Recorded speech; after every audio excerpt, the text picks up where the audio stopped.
Di çarçoveya lêpirsîna derbarê Komeleya Ahbabê de operasyoneke nû hat li darxistin, di vê pêla çaremîn de 13 kes hatin binçavkirin. Di heman demê de Uğur Dündar, Mahsûn Qırmızıgül, Gülben Ergen, Elçin Sangu û Hayko Çepkîn ji bo îfadeyê hatin vexwendin. Di saetên sibehê de di çarçoveya lêpirsîna bi serokatiya serdozgeriya Komarya Stenbolê de operasyonek hate kirin. Tîmên Müdüriyeta Ewlekariya Stenbolê 13 kes binçav kirin. Wezîrê Dadê Axin Gürlek ragihand ku di lêpirsînê de kirînên xanî û konteyneran ve guhestina milkên neguhezbar, belge û danûstandinên darayî û bazirganî tên lêkolîn kirin.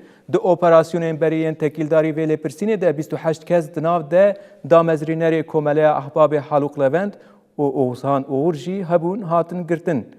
Di bergeha lêpirsînê de Uğur Dündar, Mahsûn Qırmızıgül, Gülben Ergen, Elçin Sangu û Hayko Çepkîn ji bo îfadeyê hatin vexwendin. Berê jî Ece Öner, Fatih Portekal, Feyza Altun, Gökhan Özoğuz û Öykü Serter îfade dabûn.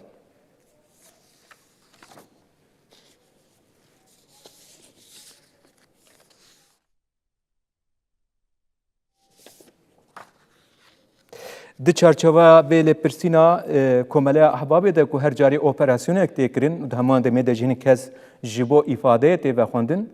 Em agahiyan bigirin, em biçin Îstenbolê, nûçeganê me Eyûb Oxwê bi me re be. Eyûb, ev demeke operasyon berdewam dikin bi taybet derbarê Komeleya Ahbabê de hem operasyon tên kirin, millekî jî kesên navdar, rojnamevanin, kesên ku aliyê sînemagerî de tên nasîn, hunermendin, gelek kes jî ji bo îfadeyê tên vexwendin.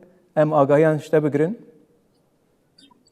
Belê wekî we di nûçeya de jî diyar kir vê sibê jî wek berdewamiya rêza operasyonên li hember Ahbabê di wê çarçovede operasyonekê nû hat darxistin. 13 kes hatin binçavkirin û ji bo kesên navdar vexwendina ji bo îfadeyê hate kirin.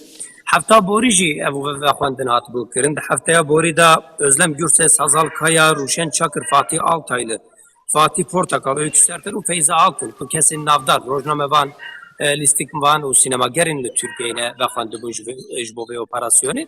Dîsa vê heftê jî Uğur Dündar wek rojnamevanekî navdar Hayko Çepkîn, dîsa Mahsûn Qırmızıgül, Gülben Ergen û Elçin Sangu ku di raya giştiya Tirkiyeyê de bi hunera xwe wek hunermend, wek rojnamevan û kesên navdar tên nasîn ji bo îfadeyê vexwendin û dîsa 13 kes hatin binçavkirin. Sedemê binçavkirina van kesan çi ev kes di pêvajoya danasîna Ahbabê de, pêvajoya komkirina alîkariyan ya Ahbabê de wekî kirdeyên sereke dixuyan li pêş çav bûn. Kesên navdar bûn û ji bo komkirina alîkariyan wek kesê pêbawer de hatin nasîn, wekî tanix, wekî ku kesê şahidê vê tiştê bûne, vê pêvajoyê bûne vexwendine ji bo îfadeyê. Tiştek ku dixuye dev operasyonê berfirehtir bibe. Bigîje ku derê em ê bi bev re bibînin. Angaştên operasyonê evin dibêj dervayê zagona komeleyan tevgerîn, endamtiya rêxistina sûç û destkeftiyên birê nerewa, neqanûnî hatine destxistin, derxistina paqijiyê. Ev operasyon destpêkê de bi vê awayê hatibû kirin. Hindekî dixwazim derbarê rabortiya operasyonê de agahiyan parve bikim. Wekî tîzanîne operasyon piştî çavdêrî û lêkolînên Masakê, Komeleya lêkolînên aboriyê ê ku dibin gerînên de ya Ewlehiyê de kar dike. Bi vê hatibû destpêkirin. Di pêla pêşî de 25 kes hatibûn binçavkirin. Halûq Levent jî di nava van de bu wek serokê Ahbabê ji van 14 kes hatibûne girtin û 11 kes jî bi biryara kontrola adlî hatibûne berdan.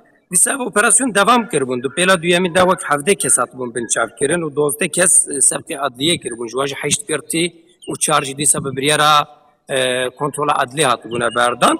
Wek berdewamiya vê pêla sisiya de jî Oğuzhan Uğur jî di nav de 10 kes hatibûn binçavkirin.